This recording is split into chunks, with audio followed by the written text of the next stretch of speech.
Hello, I am the host of, my name is Carmen Maldonado, and welcome to Desde, Origen. Desde Origen, or in English, From the Beginning, is our new podcast that interviews some of the top experts in developmental and evolutionary biology. We are interested in how these academics got to where they are today, and what was the journey that led them here. And also, we are going to ask what were some of their childhood inspirations, where in their career journey did they stumble, and what are the research questions they still want answers for. So very rarely do we ask evolutionary biologists what their own evolutionary story is. Were you the kind of child who sat quietly and observed? Or were you like Jane Goodall, who could spend hours of their childhood in a hen house, patiently waiting to see how chickens laid eggs? Or maybe you were the kind of kid who collected anything and everything outdoors, shells, bugs, pigeons. If it was dirty and caused a mess, you were interested. Or you had the kind of curiosity that could one day take you across the Atlantic to the Galapagos and eventually publish The Origin of Species. Can you guess who am I referring to? At the end of the day, scientists are really just people who like asking questions. They make mistakes that can lead them to some of the most pivotal scientific discoveries in human history. Whether you're a student considering a future in academia or simply someone curious about the human side of science, I invite you to sit with us at the round table for these conversations. Before we begin, I'd like to mention that this podcast is funded by the eRISE project, the Blueprint of Life. The Blueprint of Life is a multi-omics initiative to uncover the common molecular architectures and patterns that create life. Leading this project is my first guest, evolutionary biologist Dr. Riccardo Papa, a full professor at the Department of Biology at the University of Puerto Rico, Rio Piedras. So welcome, Desde el Origen, Ricardo. Nice to be here, Carmen. Wonderful. Thank you. So Ricardo and I have known each other for already 21 years, actually. And throughout our experience together being part of the Department of Biology, we have shared many events and experiences that have basically, I would say, shaped our professional relationship, but also our friendship. And for me, it's really a pleasure to have you here for the first time, to be the one that starts this podcast and about how important it is, the life journey in a scientist, right? And so while you've been here at the UPR, Rio Piedras, you have focused on a particular topic that I think is very, very influential in your field, which is how in particular looking at the development of the wings in butterflies and how they evolve in these beautiful colors and patterns that are determined by genetic control, but also interactions with the environment, of course. And so for the last 21 years, you might have felt like you have been part of this country and become a Puerto Rican and a Boricua from the cultural, personal, and social standpoint. But of course, we know that you are from Italy, so you're Italo-Boricua. I guess we could talk about that, obviously. So can you take us back to the origin, since it's called, no pun intended, to have you talk to us about just before coming to Puerto Rico and how did it start in particular when you were a child. Where did you grow up, and share with us any, how your childhood was like?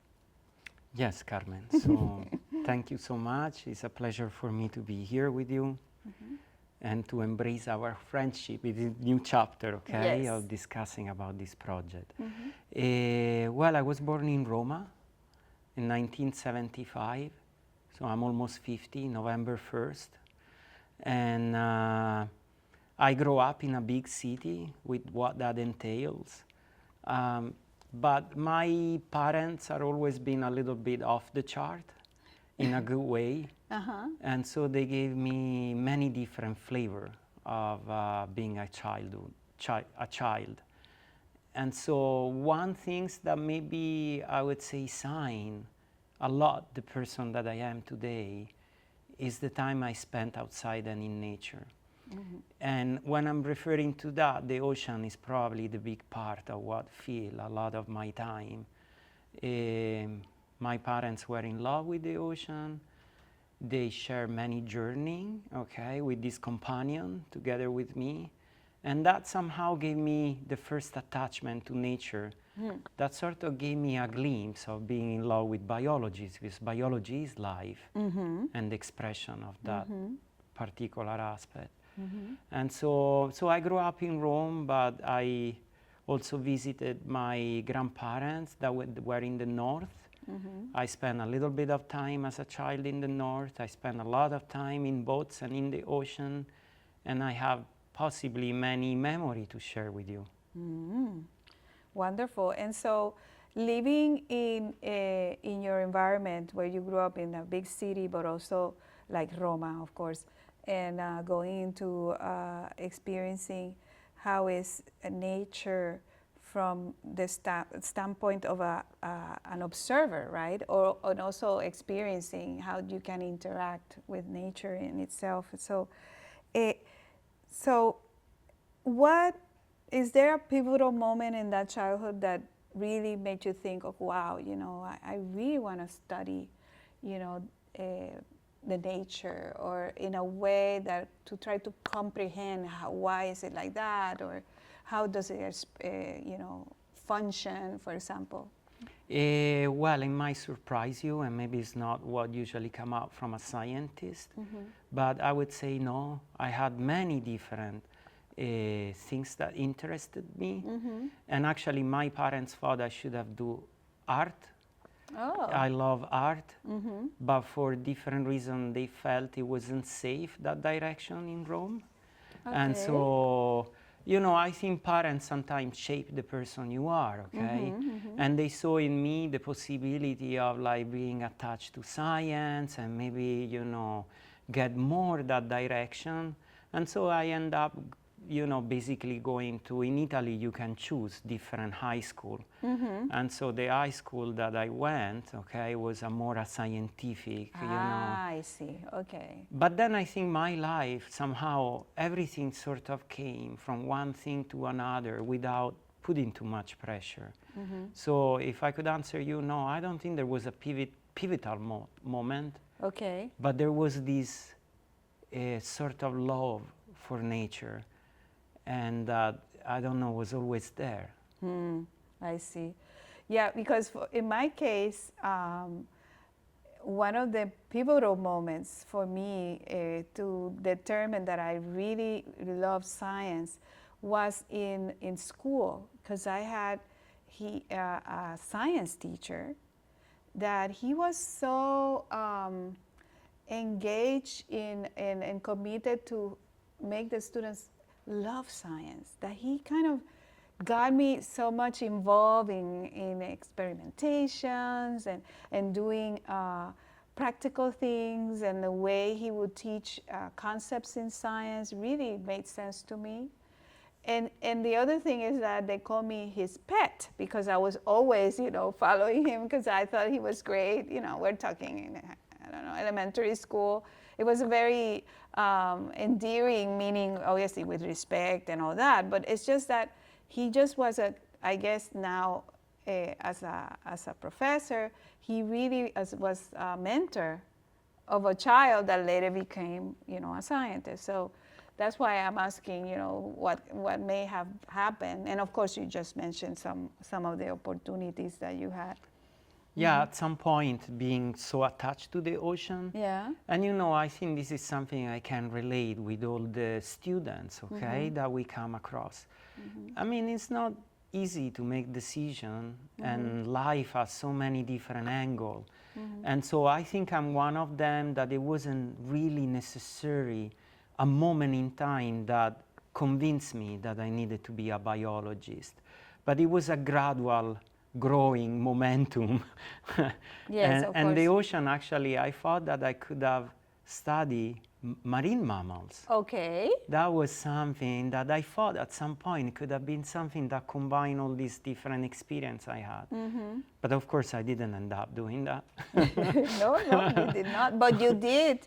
I know that you mentioned to me that because of your love of the ocean, you competed at the national level in Italy. Is that correct? It was a job for many years. So For sailing, no? Sailing, yes. Okay. Yes. A particular boat that you use? Any sort of boat, big boat, maxi, one design boat, many different boats. Okay. And we won few titles. Yeah, I did it when I was a graduate student. It was Okay. helping me covering the cost. See? Yeah.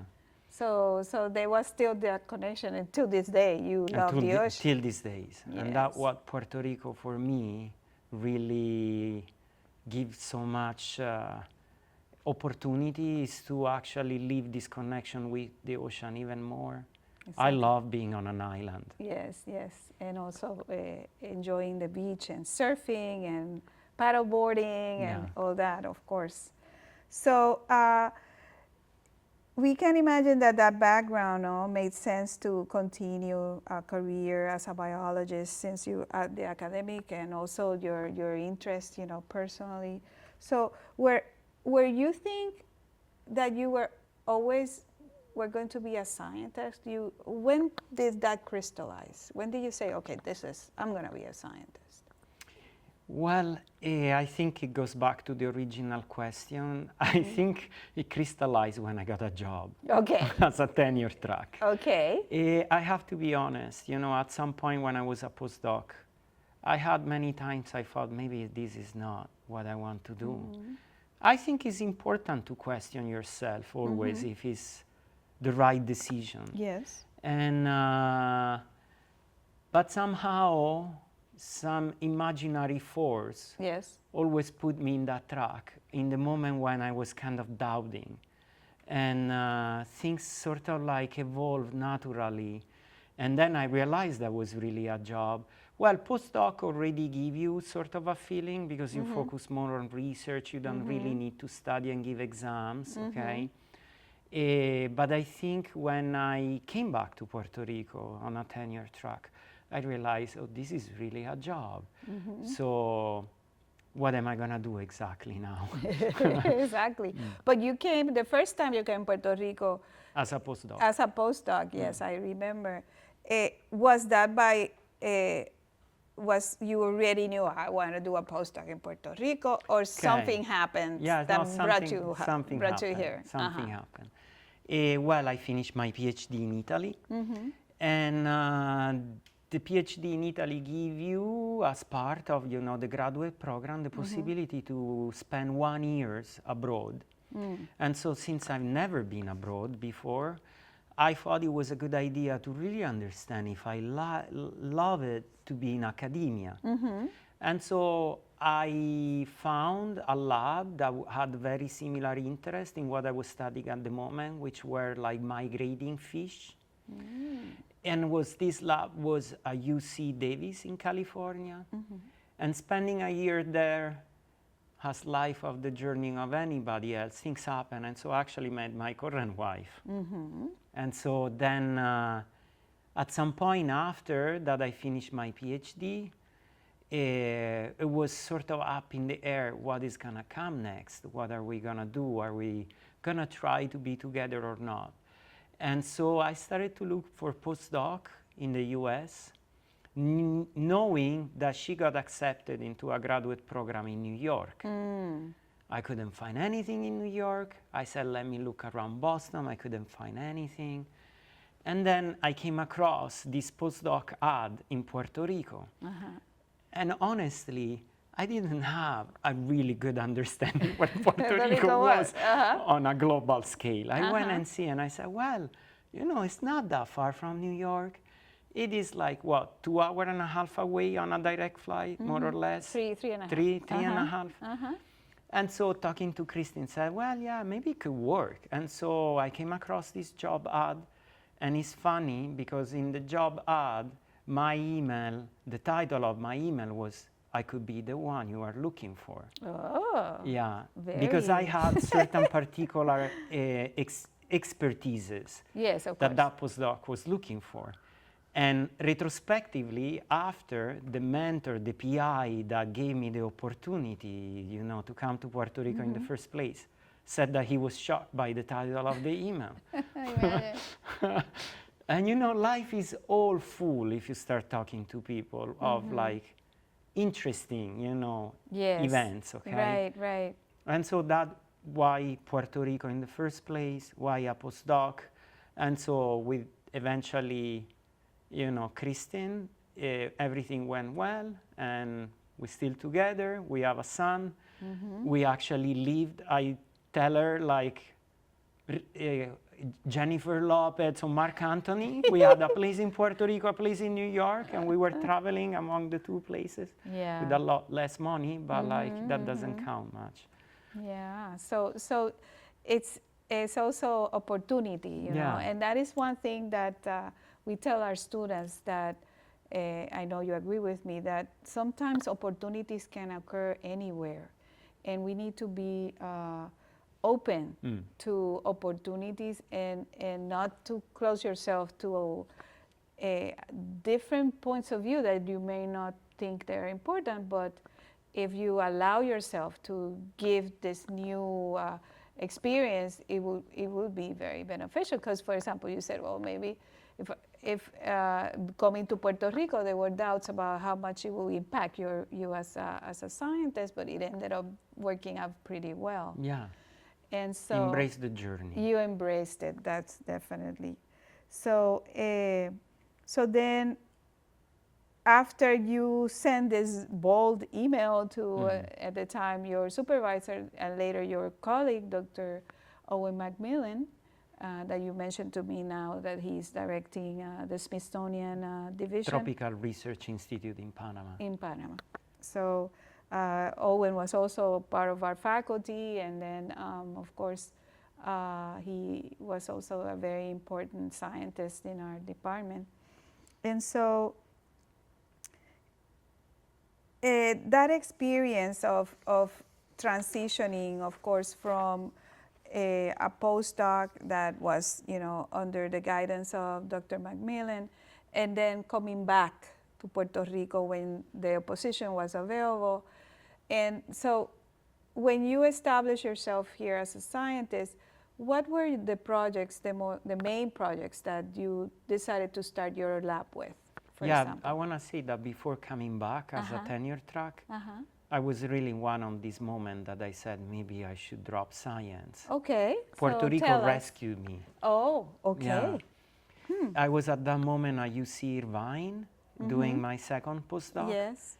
And I think for me, the environment that surrounds me of people, it's very important. I learned along the way, and I really didn't feel a place that was sort of provide me the human connection.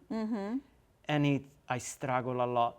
I couldn't see myself being a scientist in a lab by myself, only thinking about science.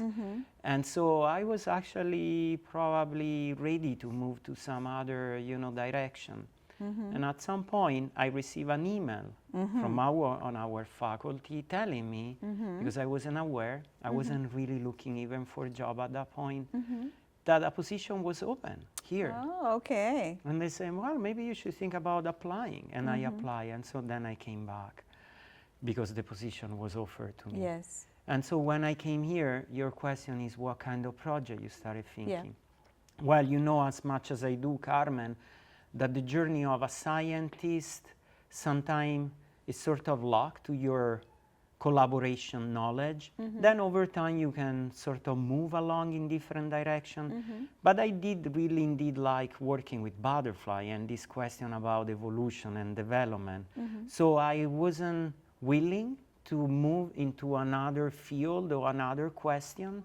And so I started develop my own independent research, you know, taking off from where I left with my postdoc, and starting asking more deeper questions about development and evolution. I see. And you've been quite successful through those years at the level of publication, high impact papers. Also, you are being an independent scientist, funding throughout millions of dollars that you've been able to secure for your research. And of course, your name is extremely highly regarded in your field. And this doesn't come along by chance. It comes along with effort, with commitment to your work, also your mentorship through students. Tell us a little bit about, you know, that how it's been for you to mentor students in the field of evolutionary biology. What do you think are the pros and cons? I guess we could talk a little bit about that. Yeah, I mean, one of the beauty of our job is that it helps us to stay young. Yes. Because we're always connected with the new generation. And we know that, like, you know, every generation there is a transition, a way of looking at life slightly different from the previous one, or priority that switch, okay? And so that being the plus can also be the consequences that struggle, you know, at least I struggle sometimes. And so I think, for example, as you mentioned before, embrace the journey, no? It's important. But you need to embrace the journey. At least this I got from my parents. They were always able to provide me that feeling. Give everything you have. You know, whatever you do, don't do it just for doing and filling your day. Yeah. Do everything with a purpose, okay? Yes. And so if you do that and you embrace the journey, something is gonna happen with these two magic elements, okay? And so I'm trying to communicate that as a mentor, even before getting into the science. And sometimes I struggle because maybe, you know, priority has switched and the new generation doesn't think necessarily that certain dedication that sometimes comes with tear and sweat is really the key of success. Definitely, okay? sure, sure. And there's a lot of role modeling, right? Because the things we experience are ones that you can convey to the students, of course. So, so throughout these years, you've been, you know, developing several projects and are being very successful. And most recently, obviously, which is the basis for this podcast, is this new project called the Blueprint of Life. That is, you know, supported by NSF, the National Science Foundation. And so I saw in the website of the program, there's a line that says, if you look at nature really carefully, you can catch a glimpse of something deeply hidden. So can you expand on that and tell us what the Blueprint of Life is all about? Yes. So that sentence, I think, is sort of reflect everything that I went through my life and my attach to nature and biology. I believe life has figured everything out. And everything we want to answer or we try, you know, to mimic with our technology is out there from millions and millions of years of evolution that have shaped what life is about. I mean, we can go even deeper into this question that become philosophical, but maybe this is not the right format. And so I think, you know, what really fascinates me about biology is that there are so many secrets that we haven't unfolded. And I think all the answer, even about who we are, where we come from, and even when we are going. One of the questions now, what happened after death? Everybody has his own answer. We can go in religious way of looking at it, in other more scientifically. It is a question mark for which we probably are very difficult to provide answer. So anyway, if you look at nature so deeply, eventually nature will tell you secret that maybe at the first glance you cannot, imagine. And so the blueprint of life, what is it? The blueprint is the structure, okay, or the instruction to create something. When you make a building, you need to first create a blueprint. If not, that building cannot be made. Yes. How tall it is, how many floors, which kind of material, how deep are the foundation, and so on. Life has instruction. So what are the instruction of life? I think is one of the most fascinating questions for a biologist. Because that instruction will be identical for any living organism, the core, okay? I see. And so, but okay, so the focus of the project is to answer that question? Using butterflies, of course, Okay. As biology, we always need to bring big question into manageable, experiment. And so the experiment is using butterfly to see during development different butterfly that are far apart, evolutionary speaking, how much do they share? So if I could say in much simpler word, a butterfly have a head, eyes, brain, antenna, wings, legs. All butterfly have the same structure.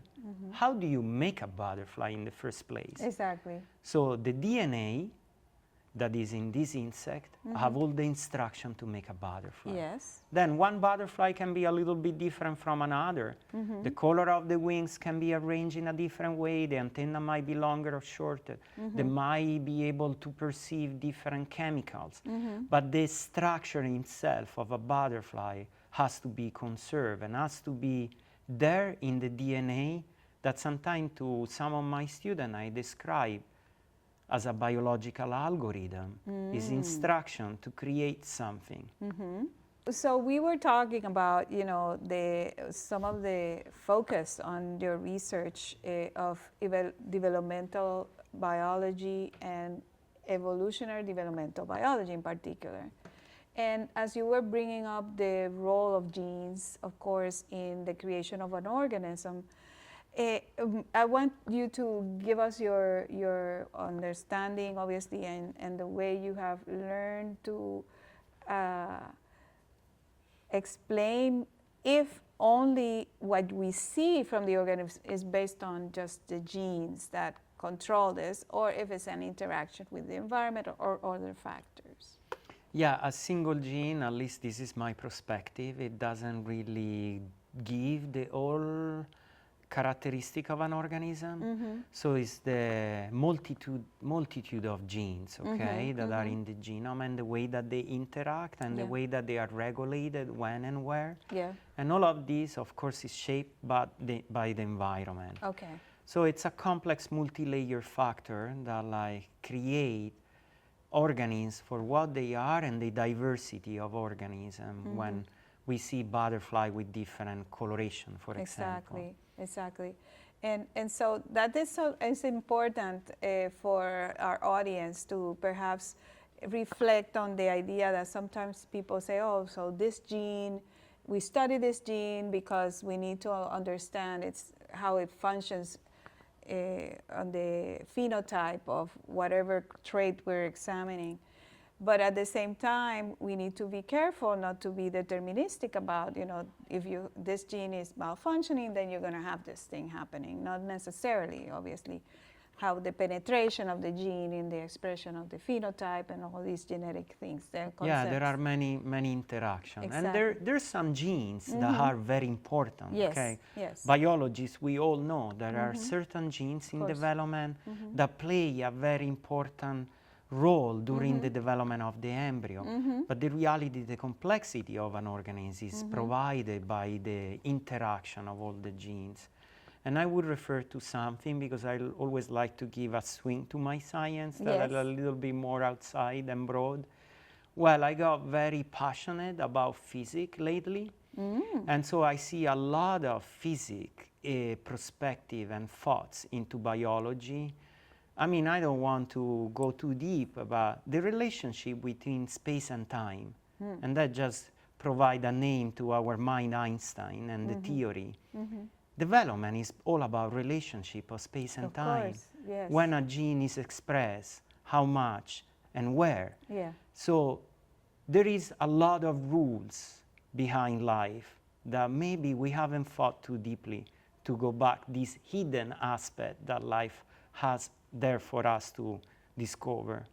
So the blueprint of life, but now from the standpoint of what are the objectives of this project in order to set the tone for future research and development of ideas here at the University of Puerto Rico? Yes. So this project is very large and is funded by NSF. And the logic behind is to create an ecosystem of researchers only based in the island of Puerto Rico that could be share a common goal, a common interest that is around the area of development, evolution, computational science, omics.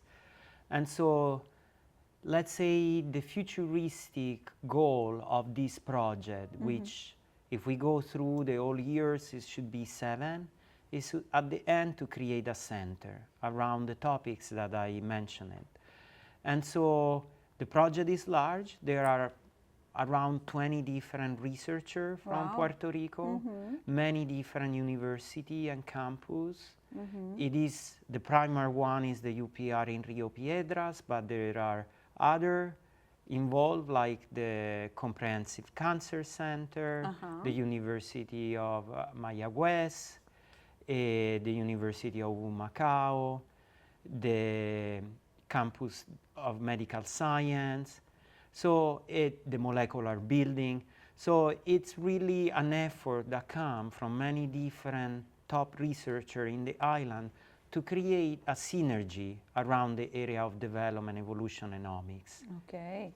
So it impacts faculty, students? At any level. So, okay, I so see. faculty, students, postdoc, students that are graduate and undergraduate. We have a very vibrant also program of outreach and education.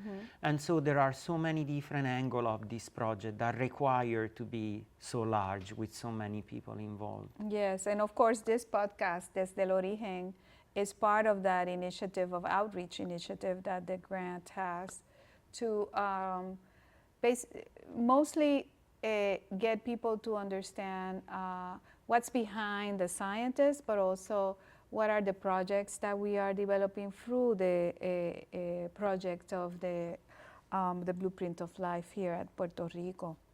And so now we're at the end of our podcast, and I really wanted to talk a little bit about what's next for Riccardo Papa. In addition to obviously this is a major project for you for the next couple of years, but what's next for Riccardo Papa, the scientist?